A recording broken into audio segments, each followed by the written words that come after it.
Dam di di dam di di dam di di dam di di dam di di dam di di dam. Dam di di dam di di dam di di dam di di dam di di di di di dam. Dam di di dam di di dam di di di di di dam di di du di di dam. Dam di di dum di di dim din din dum din din dum din din din din din. Din din din din din din din din din din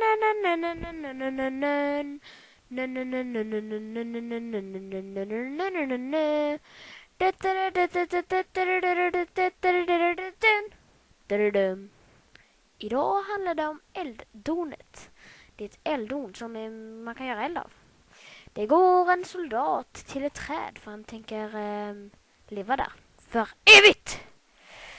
La la la la la la la la la la la. Jag är tjock, jag är tjock, jag är tjock, jag är tjock, jag är tjock. Nu ska jag äta korv. Jag älskar korv. Ja, men utsikt också. Åh, vad varmt det är. Det är så jäkla kallt att man blir varm. Åh, hej. Vem är du? Halt! Vem är du? Jag är din... jag är din mamma. Och son. På samma gång. Och din mormor. Så kan du ta bort ditt svärd. Snälla, för annars dör jag.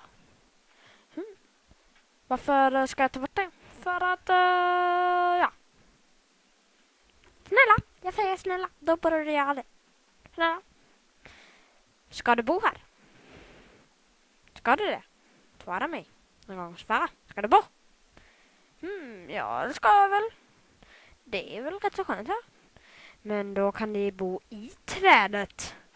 Det är skönt i trädet och det är mycket svalt. Det finns ett hål där uppe. Okej. Det ligger högt där uppe. Väldigt högt upp. Högt.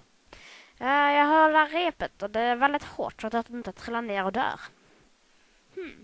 Men hur lurar jag dig? Du lurar mig aldrig, för jag är inte lättlurad. Ja, väl, jag var lite dålig i magen. Men du kan lura mig. Nej, det vill jag inte. För då blir jag ledsen.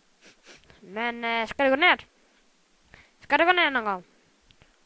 Snälla, men du, tänker lura du mig? Jag tänker inte lura dig, sa jag. Jag tänker bara låta dig bo där. Du får massa pengar. Jättemycket pengar. Miljoners pengar. Och du får mycket mat. Får jag korv? Jag vill ha korv. Jättegärna korv. Det är min favoriträtt. Okej, du får massor av korv. Men klättra ner nu. Jag har repet. Så. Hej då!